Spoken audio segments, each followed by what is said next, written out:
गङ्गातरङ्गरमणीयजटाकलापं गौरीनिरन्तरविभूषितवामभागं नारायणप्रियमनङ्गमदापहारं वाराणसीपुरपतिं भज विश्वनाथं शङ्करं शङ्कराचार्यं केशवं बादरायणं सूत्रभाष्यकृतो वन्दे भगवन्तौ पुनः पुनः।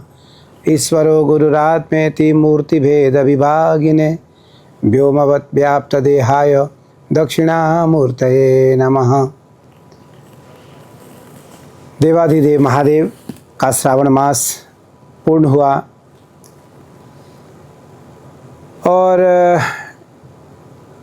श्रावण मास में भगवान शिव हरिद्वार कनखल क्षेत्र में रहते हैं। सभी भक्तजनों को पता है कि भगवान एक महीने एक रूप से हरिद्वार कनखल क्षेत्र में निवास करते हैं।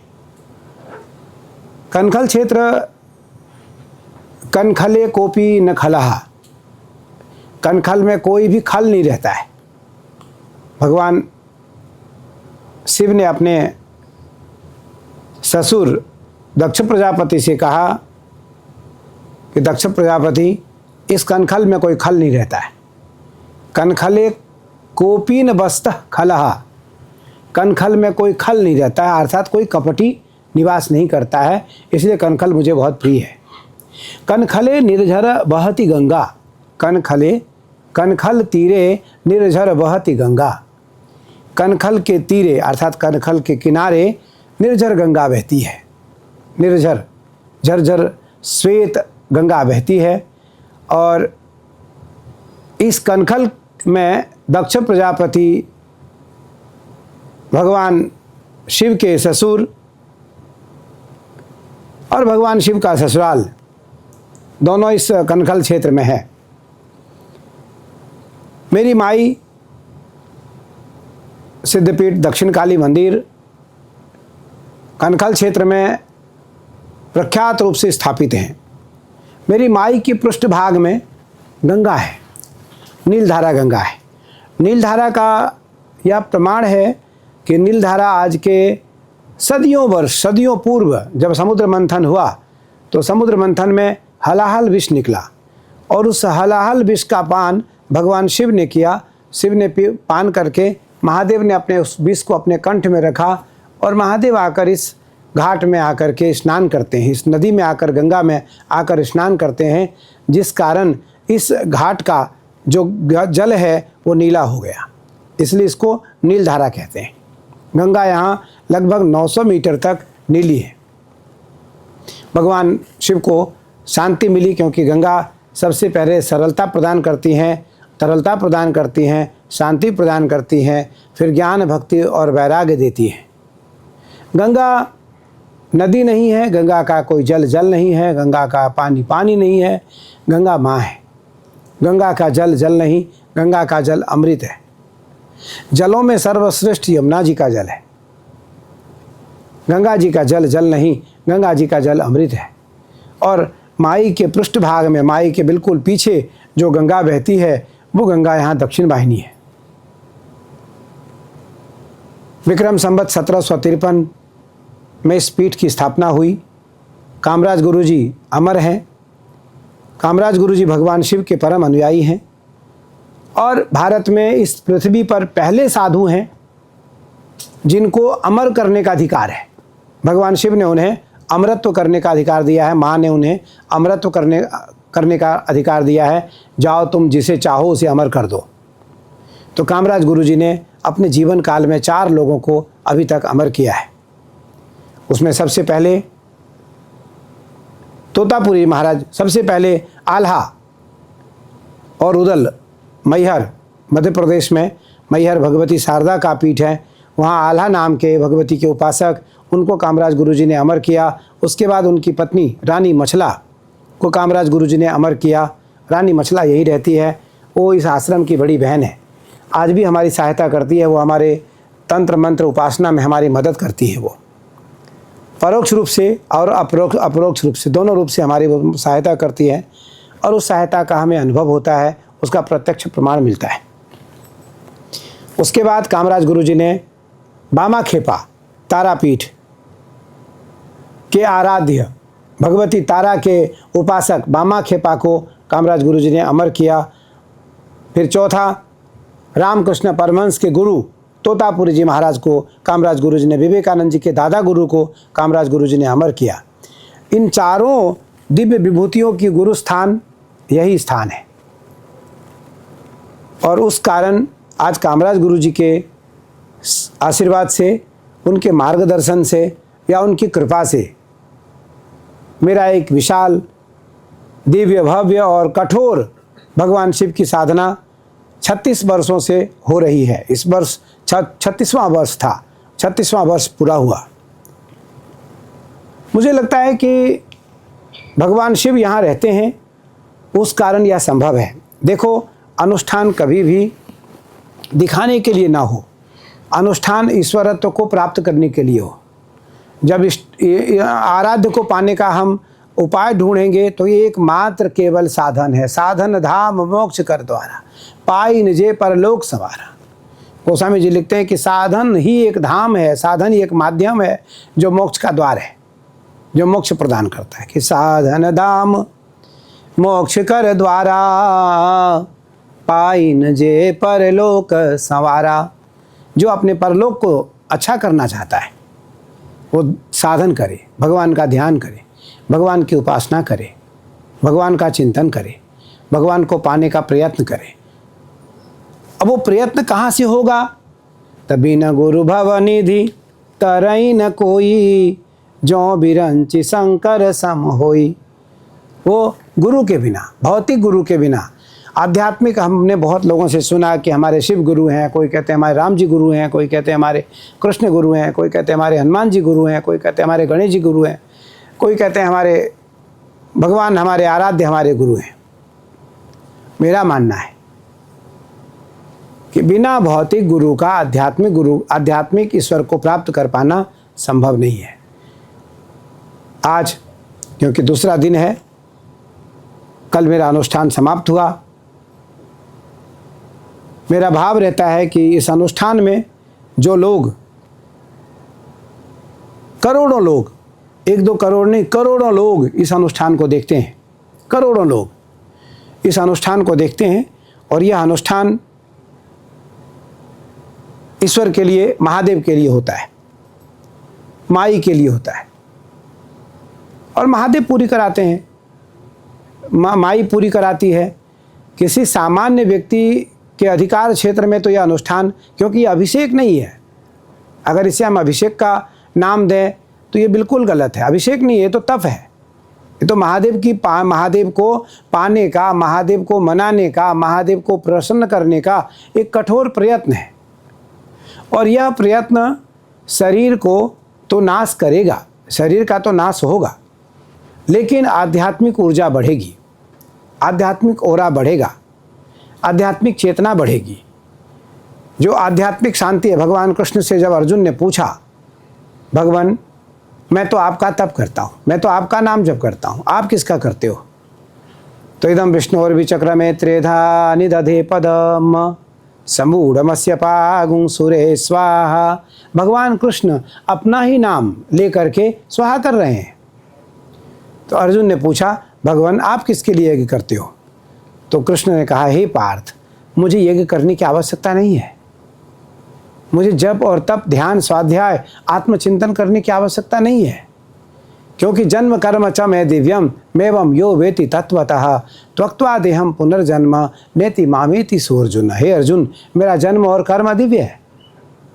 हमें जब तप, स्वाध्याय, अध्ययन और अभ्यास करने की आवश्यकता नहीं है, लेकिन मैं तुम्हारे जैसे श्रेष्ठ जो अनुयायी हैं उनको सही मार्ग पर ले जाने के लिए मैं दिखाता हूँ, मैं दिखाने के लिए यज्ञ करता हूँ। क्योंकि यद्यदाचरति श्रेष्ठस्, जो बड़े लोग आचरण करते हैं, छोटे लोग उसी का अनुसरण करते हैं, उसी का अनुसरण करते हैं। तो हमारे महापुरुषों ने जो तप किया, हमारे महापुरुषों ने जो जप किया, हमारे महापुरुषों ने जो स्वाध्याय किया, हमारे महापुरुषों ने जो कठोर साधनाएं की, हमने उसी का अनुसरण करने का निर्णय लिया। और इस जन्म में 36 वर्षों से महादेव का यह अनुष्ठान अनवरत चल रहा है। और एक जन्म का विषय तो है नहीं, कई जन्मों से चल रहा है, कई जन्मों तक चलेगा। महादेव को पाने का भी भाव नहीं है, ना पाने का विषय है। इतने छोटे से तप में महादेव को पाना संभव नहीं है।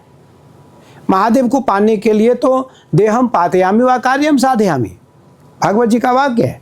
या तो देह को समाप्त करना पड़ेगा या कार्य की सिद्धि करनी पड़ेगी। तो जब शरीर को समाप्त करेंगे तभी कार्य की सिद्धि होगी। तो देहम पातयामि, जब ध्रुव ने तप किया तो ध्रुव 5 महीने तप किए।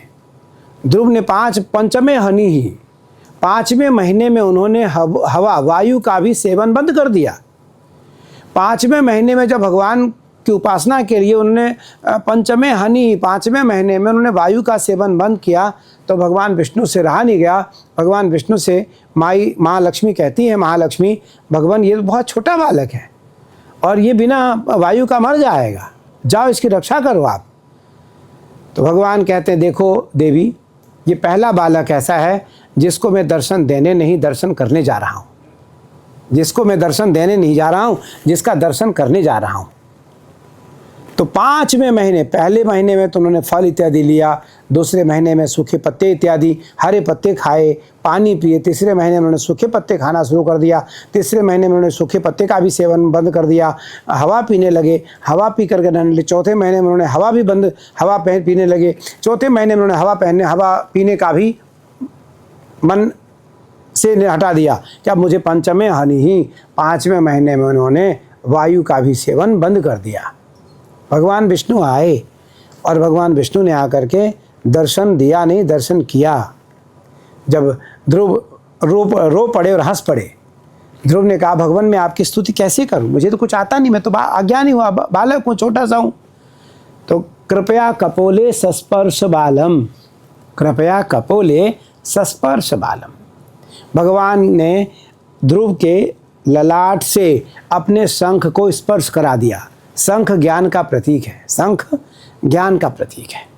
तो भगवान विष्णु अपने हाथों से कृपया कपोले सस्पर्श बालम, कपोल कहते हैं ललाट को, आज्ञा चक्र को। तो इस आज्ञा चक्र से भगवान विष्णु ने शंख को स्पर्श कराया और ध्रुव परम ज्ञानी हो गए। ध्रुव ने भगवान की श्रीमद् भागवत जी में स्तुति की। तो इसलिए जो शिव भक्त हैं या जो राम भक्त हैं, राम और शिव कोई भेद नहीं है, कृष्ण और शिव में कोई भेद नहीं है, विष्णु और शिव में कोई भेद नहीं है। अगर कोई भेद करता है तो अज्ञानी है, वो कदापि भेद नहीं है। भगवान हर समय किसकी उपासना करते हैं? शिव, राम की, कृष्ण की, नारायण की। आपने भागवत को सुना होगा कि जब भगवान कृष्ण का जन्म हुआ तो भगवान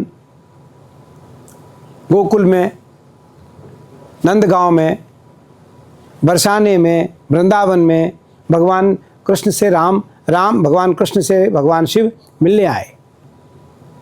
और माँ यशोदा कहती हैं, रह रे योगी नंद भवन में, ब्रज में वासो कीजो, जब जब मेरो लाला रोवे तब तब दर्शन दीजो। माँ यशोदा कहती हैं, भगवान आप यहीं रह जाओ, अब आप कैलाश न जाओ। और कृष्ण जब जब रोए, कृष्ण को जब किसी की नज़र लगे तो आप इसको ठीक करना, इसको स्वस्थ कर देना और इसकी रोना बंद करा देना। आपको देख कर ये हंसने लगता है, ये आपको देख करके अपनी रोना बंद कर देता है। तो भगवान शिव क्या कहते हैं, माँ मैं तो रहने के लिए आया हूँ, लेकिन मेरा एक आग्रह है, अगर आप वो पूरा कर दोगी तो मैं रहूँगा। क्या आग्रह है भगवान? माँ को तो पता नहीं था कि ये शंकर हैं या महादेव हैं। माँ को पता था योगी हैं कोई, ये तो कोई अवघड़ बेस में आए हैं और कृष्ण का दर्शन करने आए हैं। तो भगवान शिव ने माँ यशोदा से कहा, मैया मेरे लिए एक छोटा सा मंदिर नीचे बना दो। कृष्ण का मंदिर ऊपर है, कृष्ण की जो स्नान किया हुआ जल होगा वो हमारे सिर पे आएगा, तब मैं नंद भवन में रहूँगा, नंदगांव में रहूँगा। तो आज भी नंद भवन में, नंदगांव में भगवान शिव के जो मंदिर हैं वो बिल्कुल छोटे हैं, नीचे है महादेव और भगवान कृष्ण की जो ऊपर से स्नान कराया हुआ नाली से जल आता है वो सबसे पहले महादेव के सिर पे आता है। तो रह रे योगी नंद भवन में ब्रज में वासो कीजो, जब जब मेरो लाला रोवे तब तब दर्शन दीजो। तो ये अनुष्ठान का जो विषय है, ये निसंदेह मैं केवल एक आग्रह करना चाहूँगा, इसे बाह्य आडंबर न माने आप, और ना ही इसे दिखाने के लिए करें। जब आप कठोर तप करेंगे, क्योंकि जो क्रम है हम जो करते हैं ये तो क्रम है, शास्त्र का क्रम है कि भगवान को सबसे पहले हम क्या करते हैं, सुबह सुबह जगाते हैं। सुबह गए तो देवम भूत्वा देवम यजेत, सबसे पहले हम देवता बनते हैं। देवता कैसे बनते हैं? क्रम से, कर्म से, चरित्र से, आचरण से। उसके लिए क्या है कि हमें सिला हुआ वस्त्र नहीं पहनना है, हमें आश्रम का त्याग नहीं करना है, हमें परिधि का त्याग नहीं करना है, हमें आहार विहार का त्याग नहीं करना है, हमें आहार विहार नहीं लेना है, हमें कहीं कोई बाहर का वस्तु नहीं खाना है, हमें किसी भी प्रकार की कोई अपवित्रता शरीर में नहीं धारण करनी है। उसके लिए अनुष्ठान के समय वैरिवत समाना, अनुष्ठान के समय हमें एक अपनों से भी इस प्रकार का भाव रखना होगा कि जो हमारे अपने लोग हैं, जो आश्रम के अंदर रहते हैं, वो भी हमारे उस समय नहीं है जब वो अशुद्ध अवस्था में है, या वो स्त्री हो या वो पुरुष हो। पुरुष क्योंकि अगर कोई वस्त्र पहन लिया सिला हुआ, आश्रम से बाहर चला गया तो मुझे स्पर्श नहीं करेगा। कोई अगर पंचगव्य प्राशन नहीं किया है, पहले दिन के संकल्प में नहीं है, पंचगव्य प्राशन नहीं किया है, तो मुझे स्पर्श नहीं करेगा। उस अनुष्ठान के कारण, उस क्रम के कारण अनुष्ठान पूरा हो पाता है। तो सबसे पहले प्रातः काल हम उठें, तैयार हों, दत्वन करें, ब्रश इत्यादि न करें, दत्वन करें, दातुन करें, नीम, बबूल, पाकड़, चिड़चिड़ा इत्यादि का जो दत्वन है वो दत्वन करें, क्योंकि ब्रश का विधि तो नहीं है, दत्वन की विधि है। दत्वन करें। दातुन करने के बाद हम हमारे तो कम पानी पीने के लिए इसलिए है कि हमें बहुत देर बैठना है। हमें 18 घंटे, 19 घंटे, 20 घंटे, 16 घंटे, 17 घंटे, 18, 16, 17 घंटे से तो कम बैठना नहीं है। तो एक आसन से बैठना है। सबसे पहले आसन का नियम है, बताया गया है, यम, नियम, आसन, प्राणायाम, प्रत्याहार, धारणा, ध्यान और समाधि। ये अष्टांग योग है, योग के 8 अंग हैं ये। तो सबसे पहले यम, नियम। तो यम के 5 नियम हैं, अहिंसा, सत्य, मास्तेय, ब्रह्मचर्य, परिग्रह। तो अहिंसा, किसी भी प्रकार से पूजन के समय हमसे किसी प्रकार की मानसिक हिंसा भी ना हो। अहिंसा, मास्तेय, अहिंसा, सत्य, मास्तेय। सबसे पहले अहिंसा, फिर सत्य। हम विषम परिस्थिति में भी अनुष्ठान के समय असत्य न बोलें। इसलिए उसमें मौन की विधि आती है कि मौन रहेंगे तो आपको कम बोलना होगा, मौन रहेंगे तो आपको बोलने की आवश्यकता नहीं पड़ेगी और निसंदेह आपकी जो वाणी है वो स्थिर रहेगी। तो अहिंसा, सत्य, मास्तेय, ब्रह्मचर्य, परिग्रह, इन नियमों का पालन करना होगा। यम, नियम, आसन, फिर आसन। महादेव कौन से आसन में बैठते हैं? सिद्धासन में। तो सिद्धासन को आप कैसे बैठोगे? सिद्धासन के लिए आपको अभ्यास करना होगा, क्योंकि सिद्धासन एक पैर जो है दायां पैर मूलाधार में होगा, दूसरा पैर मूलाधार के ऊपर होगा। उस आसन पर कितनी देर बैठ पाएंगे आप? आधे घंटे, 20 मिनट, 25 मिनट, 30 मिनट, 40 मिनट, 1 घंटे, 2 घंटे, 3 घंटे। लेकिन वही आसन जब 4 घंटे से आगे बढ़ जाएगा, भगवान कृष्ण ने गीता में कहा है, इस कलयुग में, आने वाले कलयुग में जो लोग 4 घंटे से ऊपर बैठ जाएंगे उनका आसन सिद्ध मानना। तो 4 घंटे तक अगर आप सिद्धासन में बैठते हैं तो धीरे धीरे धीरे धीरे आपका अभ्यास बढ़ जाएगा।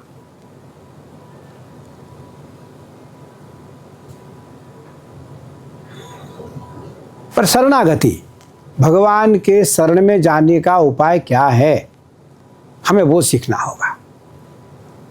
और वो उपाय समर्पण है।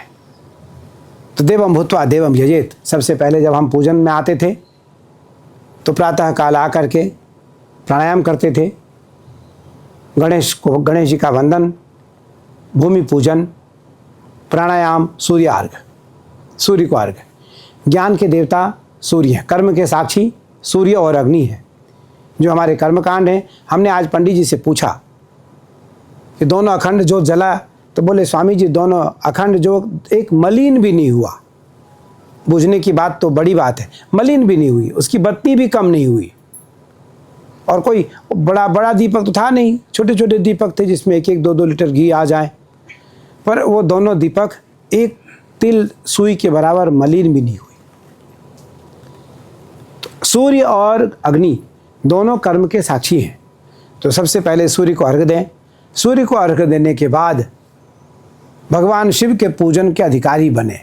उसके लिए जो शरीर में चंदन का लेप है, शरीर में चंदन का लेप करना है, रुद्राक्ष धारण करना है। शरीर में जितने भी अंग हैं जहाँ रुद्राक्ष धारण कर सकते हैं वहाँ रुद्राक्ष धारण करना है। रुद्राक्ष धारण करने के बाद हम मंगलाचरण करें। जो पवित्री शिखा बंधन है इत्यादि हैं वो तो करना ही है।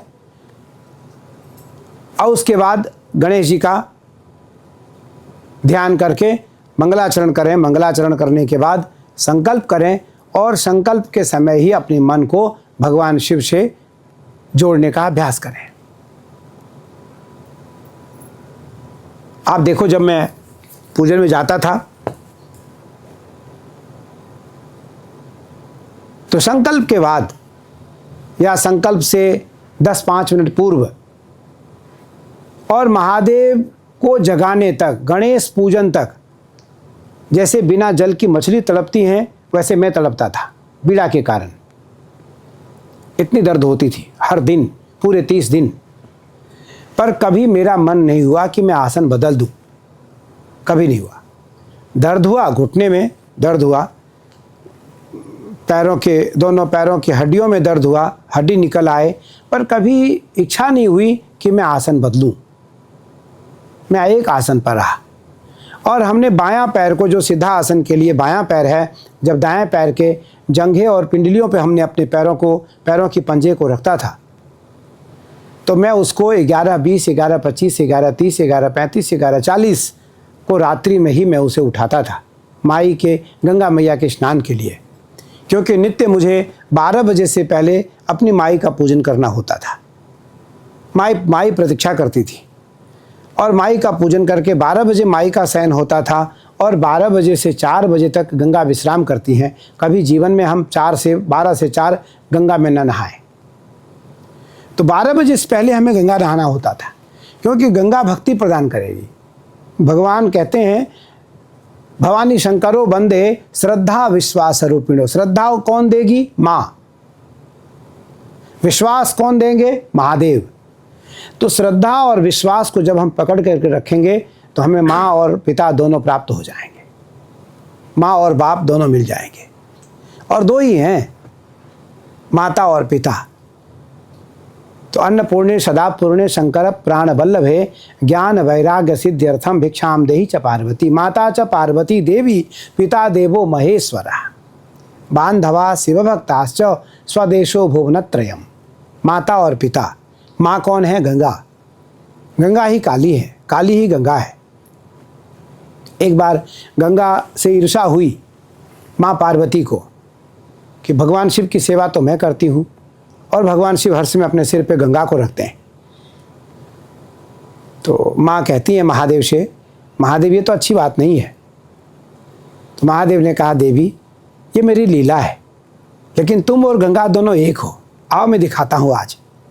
तो भगवान माई को समाधि में ले जाते हैं, और जब समाधि में लेकर जाते हैं तो माँ स्वयं को गंगा के रूप में पाती है। तो माँ को अत्यंत आह्लादित भाव हुआ, माँ प्रसन्न हुई।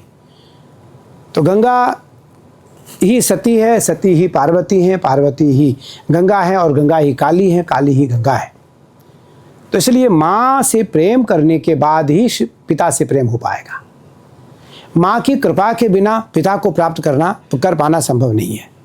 तो इसलिए 12 बजे से पहले गंगा स्नान करना होता था। और आप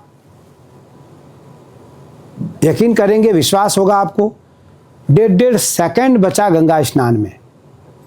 मैं 1 दिन, 2 दिन, 5 दिन, 10 दिन तो ऐसा हुआ, क्योंकि मैं तो चल नहीं सकता था, मुझे लोग उठा के ले जाते थे। पहलवान सभी हमारे बच्चे, ओम के जितने भी साथ के अनुयायी लोग हैं, वो सब मुझे ले जाते थे उठा करके और गंगा के साथ मुझे पटक देते थे। मैं बैठ तो सकता नहीं था, लेट करके गंगा को प्रणाम करता था। जल्दी में संकल्प ले करके माँ को प्रणाम करता था, स्नान की अनुमति लेता था। और एक एक समय ऐसा बचा कि गंगा से निकलने में मुझे 1.5 सेकंड बचा, लेकिन कभी 12 नहीं बजा, कभी 12 नहीं बजा। तो ये भी माँ की कृपा है। माँ कहती हैं तुम समर्पण करके आगे बढ़ो, मैं तुम्हारे लिए काल को रोक दूंगी, घड़ी को रोक दूंगी। क्योंकि काल चक्र किसके अधीन है? माँ काली के अधीन है और महादेव के अधीन है। काल चक्र किसी और के अधीन नहीं है। काल चक्र 2 के अधीन है, महादेव और माँ। माँ काली और महादेव के अधीन काल चक्र है। इसलिए पूरे सावन में एक दिन भी ऐसा नहीं हुआ कि जिस दिन 12 बजे मुझे गंगा जी में किसी ने पाया हो। मैं जब बाहर निकला तो किसी दिन 3 सेकंड बचा, किसी दिन 1 सेकंड बचा, किसी दिन 1.5 सेकंड बचा, किसी दिन 2 सेकंड बचा। मैं केवल एक भाव बताना चाहता हूँ कि श्रद्धा का यह भाव है, महादेव कृपा करेंगे। और माई से जब, माँ से जब प्रेम करोगे तो माई आपको महादेव से जोड़ देगी, महादेव से मिलवा देगी आपको, महादेव से आपके लिए बात करेगी। और एक बार भी अगर माँ ने महादेव से मेरे लिए कह दिया, मेरे लिए बात कर ली, तो मुझसे बड़ा भाग्यशाली और कोई नहीं होगा। तो देवम भूत्वा देवम यजेत, पहले देवता बनो फिर देवताओं की उपासना करो। और ये क्रम तभी हो पाएगा जब आप समर्पण भाव रखोगे और ज्ञान का अर्जन करोगे। भागवत, पुराण, इतिहास, न्याय, दर्शन, वेद, वेदांत, गीता, पुराण, रामचरितमानस, अन्य जो महापुरुषों के सदग्रंथ हैं, आप उसका अध्ययन करोगे तो आपको शास्त्र का अध्ययन करके ही समन्वय का संधि होगा और ईश्वर की प्राप्ति का मार्ग आपका प्रशस्त होगा। शिव पूजन, क्योंकि जब मैंने प्रारंभ किया था तो 10-5 लोग देखते थे और 100-500 लोग टिप्पणी करते थे, आप इतना फल क्यों ख़राब कर रहे हैं, इतना दूध क्यों ख़राब कर रहे हैं, इतना दही क्यों ख़राब कर रहे हैं, इतना सब्जी क्यों ख़राब कर रहे हैं। आज वही करोड़ों करोड़, हज़ारों हज़ार लोग प्रसाद के लिए तरसते हैं। मुझे कैसे वो प्रसाद मिल जाए, मुझे कैसे वो दर्शन मिल जाए जो आज फलों का श्रृंगार हो रहा है, जो सब्जियों का श्रृंगार हो रहा है। अच्छा देखो, मैं कोई आर्टिस्ट तो हूँ नहीं कि मुझे श्रृंगार आता है, हमने कोई कोर्स कर रखा हो, पर उस समय सारे कोर्स हमारे अधीन होते हैं। सारे श्रृंगार मैं खुद करता हूँ, सारे श्रृंगार मुझे उसी समय अपने आप आते हैं। मुझे ये श्रृंगार करना है, आज मेरा ये श्रृंगार होना है, मेरा ये श्रृंगार होना है, मेरा ये श्रृंगार होना है। हाँ, मैं महादेव से प्रार्थना इतना ज़रूर करता हूँ कि महादेव जो श्रृंगार मैं करूँ वो अच्छा लगे, आपको अच्छा लगे। बाकी तो लोगों को जैसा लगे उनका भाव है, आपको अच्छा लगे। तो निसंदेह हर दिन का श्रृंगार महादेव को भी अच्छा लगा, आम जनमानस को भी अच्छा लगा। वो इसलिए अच्छा लगा क्योंकि भावों में क्षति देवता। भगवान वस्तु के साथ साथ भाव के भी भूखे हैं। भगवान को केवल वस्तु दिया जाए और भाव ना हो तो भगवान कहते हैं मुझे इसकी कमी मेरे पास है ही नहीं। मैं तो श्रीधिपति हूँ, मैं तो श्री की पति हूँ, मैं तो लक्ष्मी का पति हूँ। कुबेर मेरा मित्र है, कुबेर मेरे मित्र हैं। तो इसलिए भगवान शिव की उपासना करने के लिए मन, वाणी और शरीर, 14 इंद्रियां होती हैं। इंद्रियां कितने हैं? 14। 5 कर्मेंद्रियां, 5 ज्ञानेंद्रियां। मन, बुद्धि, चित्त और अहंकार। 5 कर्मेंद्रियां है, 11वां है मन, 12वां है बुद्धि, 13वां है चित्त, 14वां है अहंकार। 11वें मन को भगवान का जो रुद्र रूप है उस महादेव में इस मन को विलीन कर दो। अच्छा आप देखो, हमारे पैरों की, घुटने की, कमर की, हिप्स की, अभी डॉक्टर देख रहा था तो उसको लगा ये क्या हुआ, आपके हिप्स में तो कुछ है ही नहीं, सारे जो मांस हैं वो गल गए हैं, स्किन निकल गए हैं, सारे स्किन कटे हुए हैं। पर कोई ऐसा नहीं है, आपको मुझे देख करके लग रहा है कि मैं बीमार हूँ, मेरा शरीर का नाश हुआ है। क्षीण किसका हुआ है? शरीर। कि पुनरपि जन्मम पुनरपि मरणम पुनरपि जननी जठरे शयनम भज गोविंदम गोविंदम भज मूढ़मते। शरीर का तो आवागमन रहेगा, शरीर का आवागमन रहेगा। हम बार बार माँ के गर्भ में आएंगे और माँ के गर्भ से बाहर आएंगे। एक बार नहीं, लाखों करोड़ों बार, 84 लाख बार हमारा जन्म होगा। तब मैं मानव बनूंगा, तब मैं मानव बनूंगा। मैं भगवान शिव से कहता हूँ निरंतर, महादेव मुझे मोक्ष नहीं चाहिए, मैं मोक्ष मार्गी नहीं हूँ, मैं कैलाश नहीं जाना चाहता, मैं कैलाश में नहीं रहना चाहता हूँ, मुझे कैलाश नहीं चाहिए, मुझे आपका धाम नहीं चाहिए, मैं तो यहीं रहना चाहता हूँ। मैं बार बार किसी न किसी रूप में आकर आपकी सेवा करना चाहता हूँ। माँ की और महादेव की सेवा करना चाहता हूँ। मैं अपनी माई तो सब मेरी है। मैं कल भी माई से कहा, जब मैं गंगा स्नान करके आया मौन खोलने के लिए, मैंने माई से कहा, मैंने कहा देखो मेरा और तुम्हारा पुत्र और माँ का रिश्ता है, मैं तुम्हारा बालक हूँ, छोटा हूँ या बड़ा हूँ ये तुम निर्णय करोगे, लेकिन मैं तो तुम्हारा पुत्र हूँ। तो मैं तो निरंतर तुम्हारी सेवा करना चाहता हूँ। अब वो किस रूप में आप मेरी सेवा लेना चाहती हो ये तुम्हारा भाव है, पर मैं तो तुम्हारी सेवा हर प्रकार से, तन मन धन ज्ञान, इन चारों प्रकार से मैं तुम्हारी सेवा करता हूँ, करूँगा, करता रहूँगा। कर्मकांड इसलिए आवश्यक है कि जो श्रावण मास में महादेव की उपासना करेगा वही दिव्य आनंद की अनुभूति का एहसास करेगा। इसलिए हमारे संसार कथनी पर भरोसा करता है, कभी भी कथनी पर नहीं करनी पर भरोसा करता है। हम जरूर कहें लेकिन उसे करें, हम उसे करें, करके दिखाएं। और महादेव कहते हैं कि जब कोई तप, महादेव खुद तप करते हैं, लगी समाधि अखंड अपार है। एक बार महादेव के मन में ऐसा भाव आया, महादेव ने कहा मुझे आज ध्यान में जाना है। तो महादेव कितने वर्ष ध्यान में रहे कि बीते संवत 87 तजे समाधि शंभु अविनाशी। 87,000 संवत महादेव समाधि में रहे। माँ पार्वती भगवान शिव को प्राप्त करने के लिए 84,000 वर्ष तप की और सूखे बेलपत्र खा करके तप की। सूखे बेलपत्र को संस्कृत में अपर्णा कहते हैं, इसलिए माँ का एक नाम अपर्णा पड़ा। माँ का एक नाम अपर्णा पड़ा। सूख गई माँ, कांटे जैसी हो गई, माँ का गाल पिचक गया। महादेव ने जब आकर के माँ को देखा तो महादेव बोली, अरे तुमसे शादी कौन करेगा, तुम तो काली हो गई हो, तुम्हारे गाल बिल्कुल पिचक गए, तुम बिल्कुल दुबली हो, कांटे जैसी हो गई सूख करके।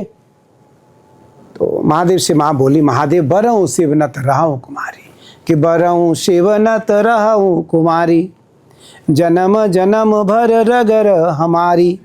ये जन्म जन्मांतर की रगर है, मेरी जिद्द है, या तो मैं आपका वर्ण करूँगी या कुमारी रहूँगी। महादेव को लगा कि ये मेरे बिना किसी और का वर्ण करने का संकल्प ही नहीं लेगी। तो महादेव ने गंगा से कहा, गंगा आओ और इसे श्वेत कर दो। और माई को गंगा आकर के निर्मल कर देती हैं।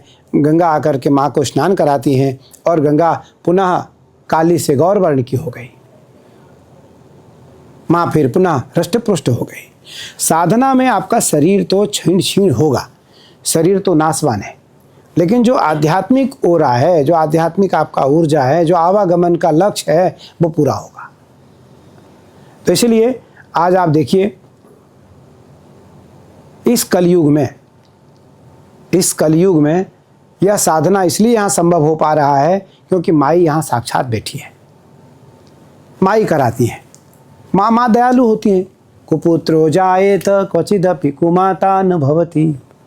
माँ कभी माता कुमाता नहीं हो सकती है, पुत्र कुपुत्र हो सकता है, माता कभी कुमाता नहीं हो सकती।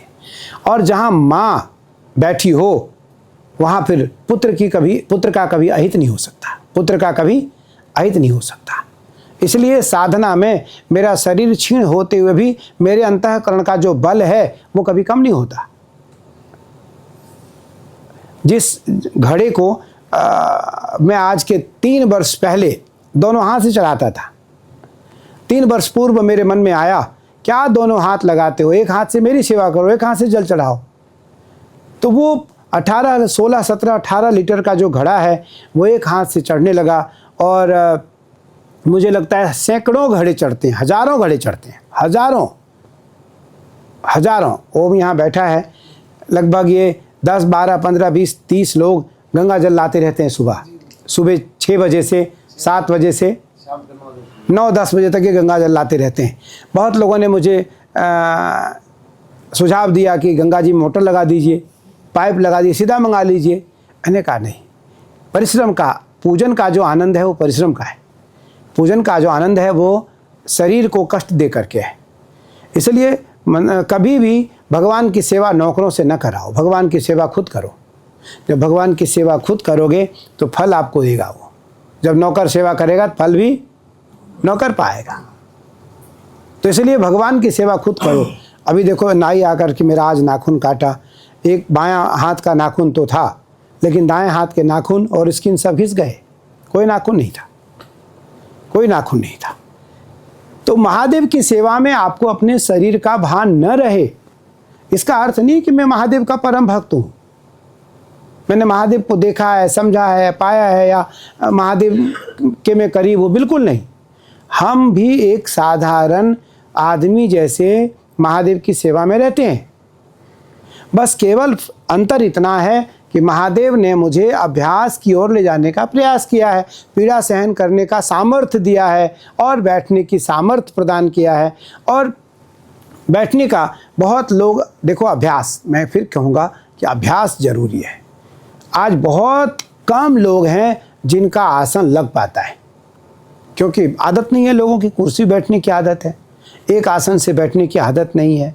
ज़मीन पर बैठने में लोग संकोच करते हैं, ज़मीन पर बैठ के खाने में, ज़मीन पर बैठ के सुनने में, ज़मीन पर बैठ करके वार्ता करने में हम संकोच करते हैं, उस कारण हमारे अभ्यास नहीं रह गए।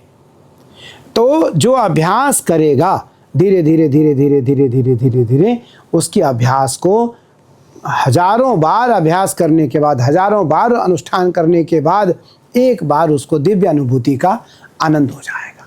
नारद जी को एक क्षण के लिए भगवान का दर्शन हुआ, नारद जी विह्वल हो गए, आकाशवाणी हुई, नारद जी को सुनाई पड़ा, नारद अब इस जन्म में तुम्हें हमारा दर्शन प्राप्त नहीं होगा, तुम्हें इस शरीर को छोड़ना पड़ेगा।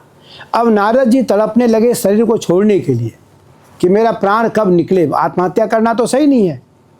तो नारद जी का फिर बहुत जल्दी शरीर पूरा हुआ, और नारद जी का जब दोबारा जन्म हुआ तो नारद जी कठोर तप करने लगे, और पुनः नारद जी को भगवान ने देवर्षि का पद प्रदान किया। तो इसलिए भगवान का दर्शन कभी बहुत लंबा नहीं होता, भगवान प्रत्यक्ष प्रमाण देते हैं। इस बार भी सावन जब 5-7 दिन रह गया, तब से नाग, छोटे छोटे नाग निकलना शुरू हुआ। और नाग निकलते कहाँ से थे? महादेव के अर्घे से।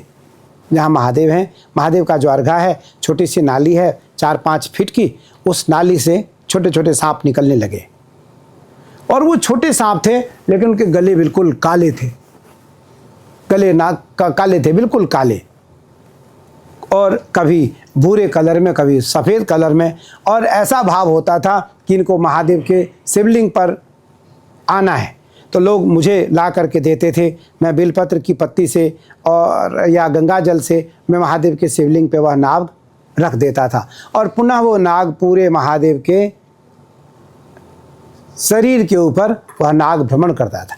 कल जब समापन हो रहा था तो बिल्कुल इतना बड़ा 2.5-3 इंच के आसपास का एक नाग, बिल्कुल काला नाग आया, बिल्कुल काला, और उस नाग ने महादेव के पूरे शरीर पर भ्रमण किया। जब मैंने उस महादेव के ऊपर, मैं नाग के ऊपर तिलक किया, चंदन लगाया, चावल चढ़ाया, तो मेरा कुछ क्रम है नाग से, तो उनके प्रार्थना करने के बाद वो शांत हो गया। जब मैं छोड़ने के लिए दिया तो मुझे आज बता रहा था कि अंकित उस नाग को लेकर के जा रहा था, तो वो बिल्कुल सोया हुआ था बेलपत्र पे, जगह नहीं। वो यहाँ से एक हमारे पेड़ है यहाँ, वो सारे नाग को मैं वहीं छोड़ता हूँ, जितने भी नाग हमारे छोटे छोटे आते हैं सारे नाग मैं वहाँ छोड़ता हूँ, मेरा नियम है। क्योंकि उस बरगद का जो पेड़ है वहाँ पहले से ही नाग और नागिन 2 जोड़े रहते हैं जो आश्रम के हितकारी हैं, आश्रम के लिए वो रहते हैं, और दोनों सफ़ेद हैं, दोनों सफ़ेद हैं, बहुत बड़े बड़े हैं। मैं सारे नाग को वहाँ छुड़वा करके आता हूँ।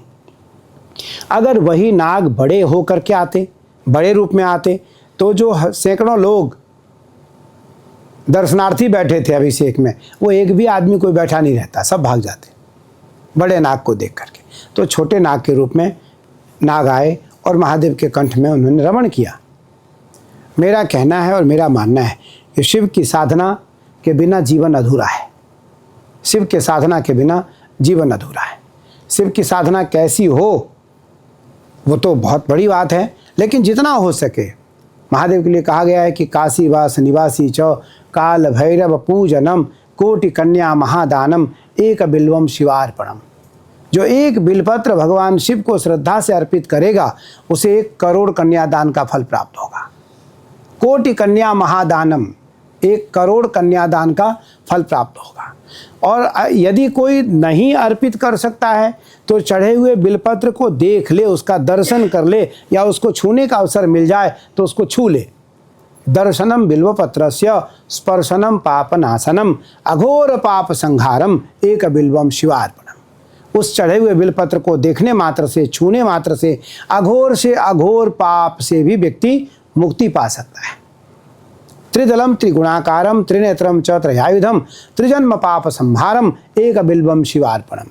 और अघोर से अघोर पाप, 3 जन्मों तक यदि कोई पाप किया हुआ हो, यदि वो भी श्रद्धा से 1 बिलपत्र महादेव को अर्पित कर देता है तो सारे पापों से मुक्ति पा जाता है। लेकिन इसका अर्थ नहीं कि बार बार वो पाप करे और बार बार बिलपत्र चढ़ाए। कभी भी अनजाने में कोई पाप हो जाए, हमसे कोई अपराध हो जाए, तो उसकी क्षमा याचना के लिए हम महादेव को बिलपत्र अर्पित करें। तो हम जो अभिषेक करते हैं, हम जो पूजन करते हैं, ये अभिषेक तो है, लेकिन ये भगवान शिव का राजोपचार पूजन है और ये महाअभिषेक है, और ये भगवान का अनादिकाल से पूजन क्रम विधि है। मैं जहाँ भी दुनिया में जिस तीर्थ में जाता हूँ उस तीर्थ का जल लाता हूँ। जब आप लोग देखते होंगे कि मैं एक लोटे में या एक गिलास में सरस्वती का जल, नर्मदा का जल, गोदावरी का जल, कावेरी का जल, कृष्णा का जल, दामोदर कुंड का जल, गोसाई कुंड का जल, मानसरोवर का जल, गौरी कुंड का जल, गंगोत्री का जल, सरस्वती का जल, मंदाकिनी का जल, सब उन जगहों से मंगवाता हूँ जहाँ से सारी नदियाँ निकलती हैं। और उन जलों को मिला करके मैं सबसे पहले, जब प्रातः काल पूजन प्रारंभ होता है तो भगवान के शरीर में मैं सबसे पहले तेल का लेपन करता हूँ। वो बादाम का तेल होता है, ओम लाता है प्रतिवर्ष। वो 10 लीटर 20 लीटर तेल आता है बादाम का, अपने पैर करके लाते हैं ये, और उस तेल से महादेव की मालिश होती है। क्या होती है? मालिश होती है। पहले महादेव का दत्वन होता है, महादेव को जगाते हैं।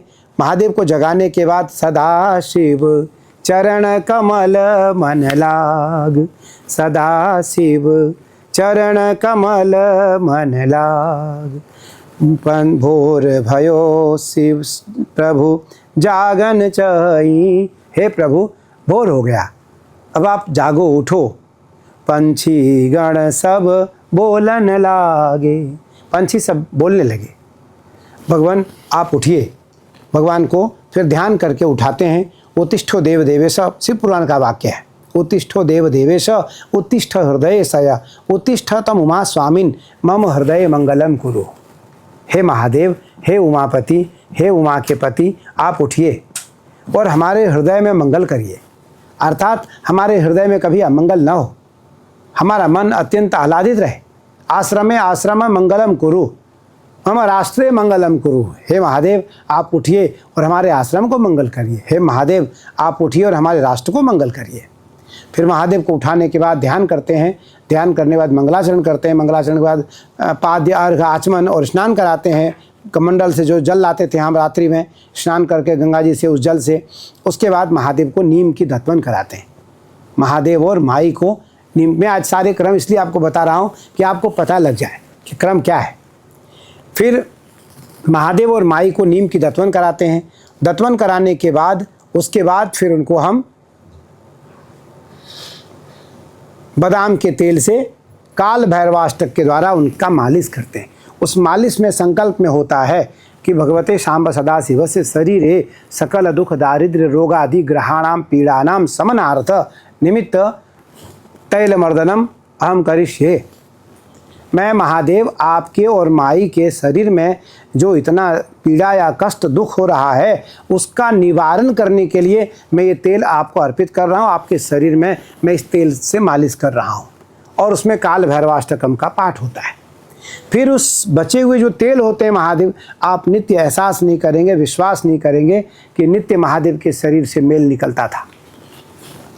नित्य कैसे निकलता है? जहाँ हजारों लीटर गंगा जल चढ़ रहा है महादेव को, हजारों सैकड़ों बार जहाँ महादेव की सेवा हो रही है, वहाँ फिर रात भर में महादेव के शरीर में गंदगी कहाँ से आ जाएगी? पर नहीं, जब जितने बार शरीर को मालिश करेंगे उतने बार शरीर से मेल निकलती है। वही हालत महादेव की रही वहाँ। उसके बाद उस शरीर तेल से महादेव का जो बचा हुआ, माई का जो बचा हुआ तेल होता था वो हम अपने घुटने में लगवाते थे। मैं इसलिए बता रहा हूँ कि लोग क्रम भी सीख लें। अगर कोई करना चाहता है तो करे वो, लेकिन क्रम से करें। और कभी भी जीवन में किसी भी कर्म कांड को दिखाने के लिए या किसी स्वार्थ के लिए न करें।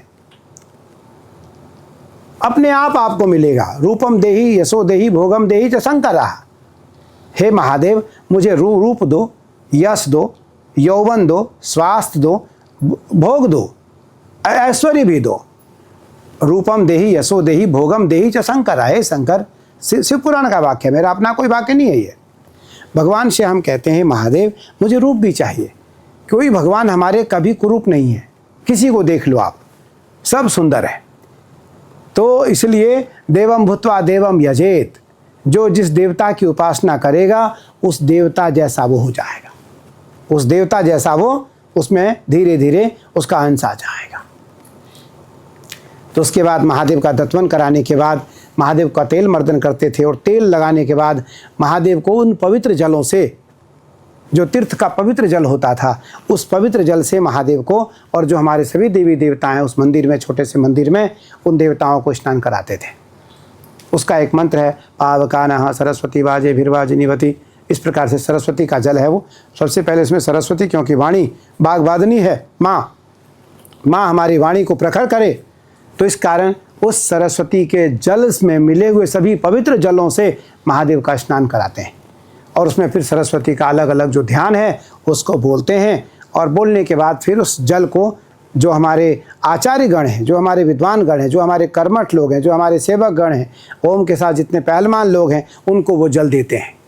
इसलिए वो जल देते हैं कि ये दिन भर बिना खाए भी स्वस्थ रहें, बिना खाए भी ये स्वस्थ रहें, इनको भूख न लगे। अगर ये भूख लग गई इनको तो ये जल लाएंगे कैसे गंगा जी से? ओम तो कुछ खाता नहीं था। ये तो जो प्रसाद हम कुबेर को भोग लगाते हैं वो इसको देते हैं। जो प्रसाद हम कुबेर को भोग लगाते हैं उनकी भोग विधि अलग है। जो कुबेर को भोग लगता था वो प्रसाद इनके लिए इसको जाता था नित्य, पूरे 30 दिन। दही, चावल, सब्जी, रोटी, सारे सब्जी और दाल मिला करके, अचार मिला करके जो चावल तैयार करते थे हम महादेव के लिए बड़ी थाली में, उसमें से जो कुबेर को भोग लगता था वो इसको जाता था। हर दिन का नियम था। पूरे 30 के दिन वो पूरा प्रसाद इसको मिला, इसी को मिलता है वो।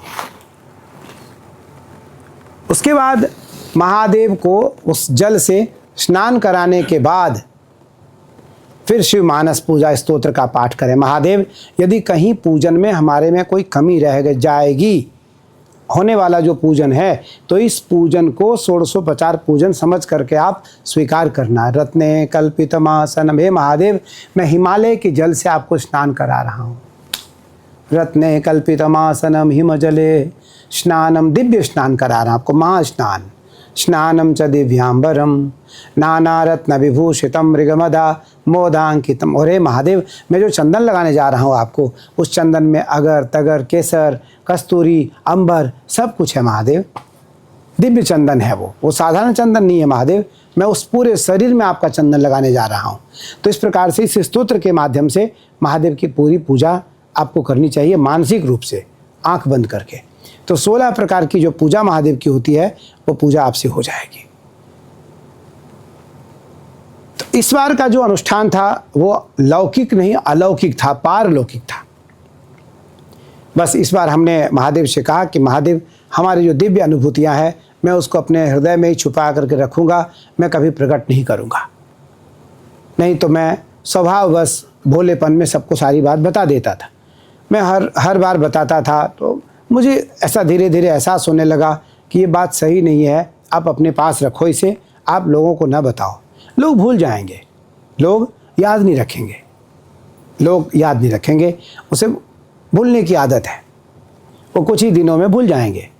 और उस कारण तुम्हारा वह जो अनुभव है वो अनुभव भी तुम्हारा कम होगा और हमें भी अच्छा नहीं लगेगा। गोपनीयम गोपनीयम गोपनीयम प्रयत्नता। इसलिए भगवान शिव ने पार्वती से कहा, हे देवी, जो अत्यंत गोपनीय मंत्र हैं, गोपनीय विधि हैं, गोपनीय विधान हैं, उसको कभी प्रकट न करो, उसको गोपनीय रखो तब तक जब तक तुम्हारा शरीर रहे।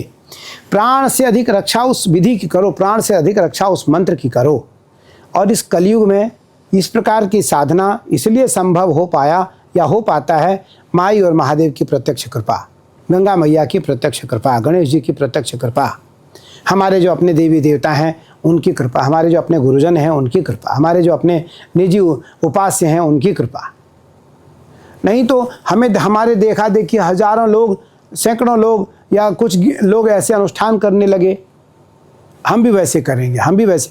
मेरा भाव है करोड़ों करोड़ लोग अनुष्ठान करें, अनुष्ठान को सीखें, पहले समझें, करें और महादेव से एक याचना करें, महादेव यह अनुष्ठान आपके लिए है, इस अनुष्ठान में मेरा कोई स्वार्थ नहीं है, मेरा स्वार्थ तो केवल आप हो, बस मैं आपको स्वस्थ रखूं।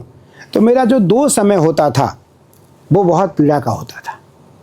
प्रातः काल बैठने से गणेश पूजन तक 4 घंटे लगते थे, हर दिन बैठने के गणेश पूजन तक 4 से 4.5 घंटे लगते थे। 2 घंटे लगते थे तैयार होकर के महादेव को जगाने तक, फिर 2 घंटे लगते थे महादेव के श्रृंगार हटाने से गणेश पूजन तक, फिर गणेश पूजन के बाद आचार्यों का, ब्राह्मणों का पूजन करना होता था जो विधि है, तो उसमें 4.5 घंटे लगते थे। 4.5 घंटे बाद शिव जी का पूजन प्रारंभ होता था, शिव जी का पूजन प्रारंभ होता था, शिव जी का, महादेव का पंचोपचार पूजन प्रारंभ होता था। और जाकर के कहीं शाम को 4:30, 5, 6 बजे के आसपास अभिषेक होता था महादेव का। तो क्रम है, ये पूरे क्रम है, एक शास्त्र सम्मत क्रम है, ये कोई हमारी अपनी विधि नहीं है, तो शास्त्र की विधि है। लेकिन हमने इस विधि को अत्यंत विराट करने का प्रयास किया, बड़ा करने का प्रयास किया, जितना मेरा सामर्थ्य है मैं उससे अधिक करने का प्रयास किया महादेव के लिए। तो हजारों हजार नहीं, करोड़ों करोड़ लोगों ने इस अभिषेक को देखा। आज वो करोड़ों लोग महादेव के धीरे धीरे धीरे धीरे धीरे धीरे धीरे धीरे शरणागति हो रहे हैं, महादेव के धीरे धीरे करीब जा रहे हैं। तो कल्याण महादेव उन सभी का करेंगे जो महादेव का चिंतन करेगा, महादेव का स्मरण करेगा, महादेव की अनुभूति करेगा, महादेव की उपासना में अपने मन को लगाएगा। तो इसलिए विधि सम्मत, विधि निषेधमय कलिमल हरणी, कलिमल कथा कलिमल हरणी, कर्म कथा रविनंदनी बरणी। कहा गया है कि खेती उपजे आपन कर्मा, बाढ़े पूत पिता के धर्मा, खेती उपजे आपन कर्मा। पुत्र की वृद्धि पिता से होती है, पिता के आशीर्वाद से, पिता की इच्छा से। लेकिन खेती अर्थात जो ऐश्वर्य की प्राप्ति है वो तो आपको अपने परिश्रम से ही प्राप्त होंगे। तो इसलिए इस पूजन विधि में जो कर्मकांड है, कर्मकांड में महादेव की उपासना तभी हो पाएगा आपसे जब महादेव आप पर कृपा करेंगे। और इस संसार में सबसे पहले अध्ययन की आवश्यकता है, गुरु की आवश्यकता है, श्रेष्ठ परंपरा की आवश्यकता है, श्रेष्ठ नियम और व्यवस्था की आवश्यकता है और स्थान की आवश्यकता है। आज मैंने निर्णय लिया कि मैं जो बड़ा वाला मेरा पीछे का हॉल है हम उसको एक्सटेंड कर देंगे अगले वर्ष, और अगले वर्ष हम बैठने की व्यवस्था बड़ी कर देंगे। तो कुछ लोगों ने कहा कि महादेव को भी थोड़ा सा हम आगे पीछे करके बड़ा कर दें। हमने कहा औरा बदल जाएगा, अगर महादेव को हमने हटा दिया वहाँ से तो उस जगह का औरा बदल जाएगा, फिर आसन नहीं लगेगा। क्योंकि उस स्थान पर आज से नहीं सैकड़ों वर्षों से महापुरुषों ने महादेव का तप किया है। सैकड़ों वर्षों से, जब माई की स्थापना हुई तभी से उस मंदिर की स्थापना हुई है और तभी से वो मंदिर है। तो इसलिए उस मंदिर का ओरा अगर हमें बना करके रखना है पूजन के लिए। एक बार की घटना है कि कभी रसखान वृंदावन गए तो कभी रसखान को वृंदावन में कृष्ण का दर्शन हुआ। अच्छा, कभी रसखान कब हुए? अभी हुए, 300-400 वर्ष पहले, 350 वर्ष पहले। अकबर के सेनापति थे। जब कभी रसखान वृंदावन जब गए और अकबर साथ जा रहे थे तो अकबर ने कहा कि मुझे मक्का जाना है। तो कभी रसखान ने कहा मैं भी आपके साथ चलूँगा, मुझे चलना ही है लेकिन मैं भी आपके साथ चलूँगा। इस कार्यक्रम में, इस यात्रा में मेरा भी नाम आप तय जरूर रखिएगा। आगरा, अजमेर मार्ग से अकबर मक्का जाने को तैयार था। जब कभी रसखान वृंदावन पहुंचा तो कभी रसखान को 4900 साल पुरानी झांकी का दर्शन हुआ कृष्ण का। और कभी रसखान ने तुरंत एक पंक्ति लिखा कि धूरी भरें, क्या दर्शन हुआ कभी रसखान को कि धूरी भरें अंग शोभित श्यामजू, तैसी बनी सिर सुंदर चोटी, खेलत खात फिरें अंगना, पग पैजनी बाजती पीरी कछोटी, वा छवि को रस खान बिलोकत, वा छवि को रस खान बिलोकत, भारत काम कला निधि कोटि, काग के भाग को का कहिए, हरि हाथ से ले गयो माखन रोटी। कभी रसखान ने इस दृश्य को देखा। भगवान छोटे हैं, माँ यशोदा श्रृंगार करके कृष्ण के हाथों में माखन रोटी दे देती हैं। भगवान कृष्ण खा रहे होते, इतनी देर में काला कौवा आता है और रोटी झपट करके ले जाता है। कभी रसखान ने इस दृश्य को देखा। रसखान भूल गया अकबर को। रसखान दौड़ पड़ा वृंदावन की ओर, गलियों की ओर। अकबर ने कहा क्या हुआ रसखान को, कहाँ जा रहा है, कहाँ भाग रहा है?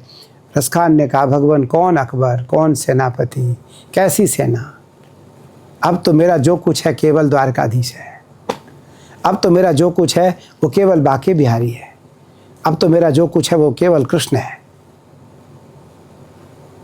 यही दशा अकबर की पत्नी रसखान के बाद ताज बीबी वीर शहजादी के लिए हुई। अकबर की पत्नी शहजादी के लिए, जब अकबर की पत्नी शहजादी मक्का जा रही थी तो वो भी वृंदावन गई, तो उसको कृष्ण का दिव्य दर्शन हुआ। और जब वो दौड़ पड़ी वृंदावन की ओर तो अकबर के सेनापतियों ने, सेना नायकों ने, सैनिकों ने, मौलवियों ने अकबर की पत्नी को रोका, पकड़ा। आप कहाँ जा रही हैं? बोले अकबर का सेनापति तो रसखान तो चला गया, लेकिन आप कहाँ जा रही हैं?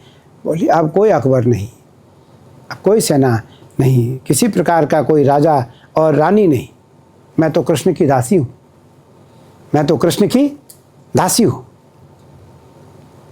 मेरा हाथ छोड़ो।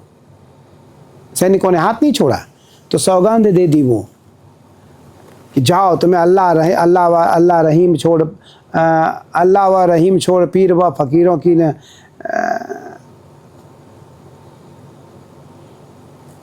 अल्लाह रहीम वो रहमान छोड़, पीर व फ़कीरों की न चर्चा करूँगी। अल्लाह रहीम वो रहमान छोड़, पीर व फ़कीरों की न चर्चा करूँगी।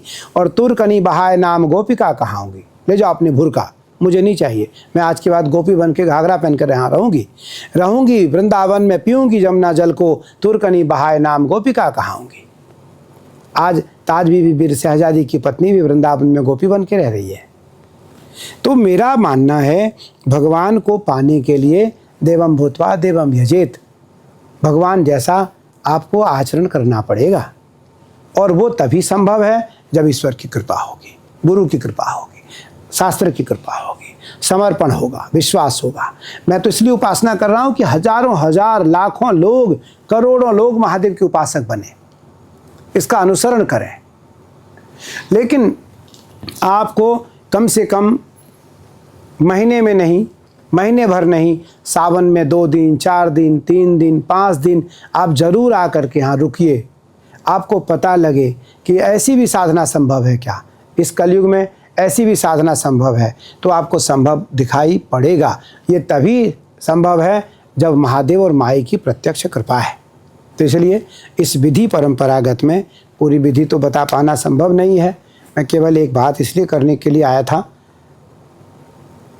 कि महादेव की उपासना अत्यंत श्रेष्ठ और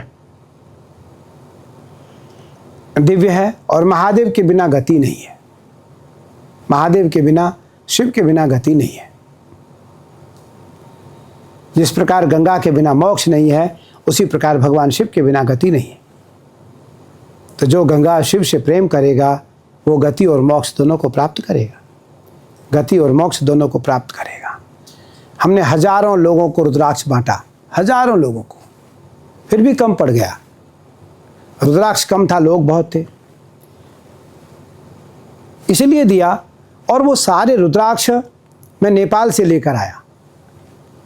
वैसे इस बार हमारे एक हरिद्वार के सेवक हैं, नित्य तो नहीं लेकिन आते थे, मैं उनको देखा कभी कभी, खूब माला पहन करके आते थे वो, और खूब रुद्राक्ष का माला भी लेकर के आए वो बांटने के लिए। वो भी मैंने बांटा, बोरों से बोरों में मैंने रुद्राक्ष बांटा, अभिषेक करके बांटा, अभिमंत्रित करके बांटा। उसमें सारे मंत्रों से अभिषेक तो होता था कि जिसके गले में मैं जो चंदन देता था प्रातःकाल सबको लगाने के लिए, मैं उसमें महादेव का और माई का दोनों चंदन मिला करके, और दोनों से मैं कह के देता था, महादेव जो भक्तजन यहाँ चंदन लगा रहे हैं उनको आनंद मिले, उनको आनंद मिले। फिर जो गुलाब जल छिड़कता था, महादेव हमारे जो सेवक गण हैं, हमारे जो गण हैं, हमारे जो यहाँ काम करने वाले लोग हैं, वो न थकें, वो बीमार न पड़ें, वो अस्वस्थ न हो। महादेव अगर एक भी कर्मचारी, एक भी कोई गण बीमार हो गया तो क्रम खराब हो जाएगा। तो इसलिए गुलाब जल के छींटा देते थे, नारियल देते थे सबको। महादेव जो भूखे लोग हैं, जो खाए नहीं हैं, प्रातःकाल से बैठे हैं, उनकी भूख मर जाए, उनको भूख न लगे। हमें तो कुछ खाना नहीं था, हम तो माई के चरणों में और माई के हाथ में और माई के मस्तक पे जो चंदन होता था, मैं उसको खाता था आंखें बंद करके। माँ महादेव मैं ही चंदन खा रहा, उस चंदन से मेरा पेट भर जाए, और मेरा पेट भर जाता था। शालिग्राम भगवान में जो जल होता था, मैं एक हाथ में जल लेकर के ऐसे मानसिक ध्यान करता था, महादेव हे नारायण, इस जल से हमारी भूख प्यास और थकावट नींद चारों चली जाए। और इस संकल्प को लेकर के मैं वो 1-1.5 ग्राम जल होता था उसको पी लेता था।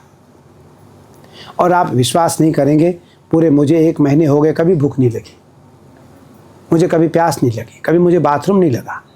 लास्ट के 5 दिन तो मैं सब सायंकालीन की जो हमारी थोड़ी सी शिकंजी होती थी 10-15 ग्राम के आसपास में, वो भी भूल गया, मुझे वो भी याद नहीं था। टाइम के समय के कारण शिकंजी पीने का समय नहीं था कि मैं महादेव को भोग लगा करके 1 घूंट शिकंजी ले लूँ। फिर महादेव को लगाई, शिकंजी भी नहीं पी रहा है, भूल गया ये, तो इसका कंठ सूखने न दो और इसे प्यास भी न लगने दो। तो मैं उस आनंद में रहा। तो इसलिए मेरा मानना है कि इस कलयुग में भी भगवान की परम उपासना संभव है, लेकिन वो तभी जब 100% समर्पण भगवान के प्रति, आराध्य के प्रति आपका रहेगा। तो आइए हम ज़रूर कभी फिर आपसे मिलेंगे। और अभी तो नवरात्रि आने वाला है, थोड़े ही दिनों बाद अभी जन्माष्टमी है। जन्माष्टमी की विशाल पूजन हम करते हैं कनखल आश्रम में। हम प्रतिवर्ष जन्माष्टमी का महोत्सव कनखल में मनाते हैं, हजारों की संख्या में वहाँ हम महाकृष्ण की पूजा करते हैं। उसके बाद फिर पुनः नवरात्रि आ जाएगा। नवरात्रि में 16 दिन माई की कठोर साधना करते हैं। 2 साधना हमारी बहुत कठोर है, माई और महादेव। माई और महादेव 16 दिन की नवरात्रि माई की, और 1 महीने का श्रावण महादेव का। आइए पुनः फिर किसी दिन आपके साथ बैठते हैं और पुनः आपसे बात करते हैं। महादेव की कोई न कोई विधि सम्मत चर्चा, माई की विधि सम्मत चर्चा आपके साथ करते हैं। जय श्री कृष्ण, जय गंगा मैया, हर हर महादेव।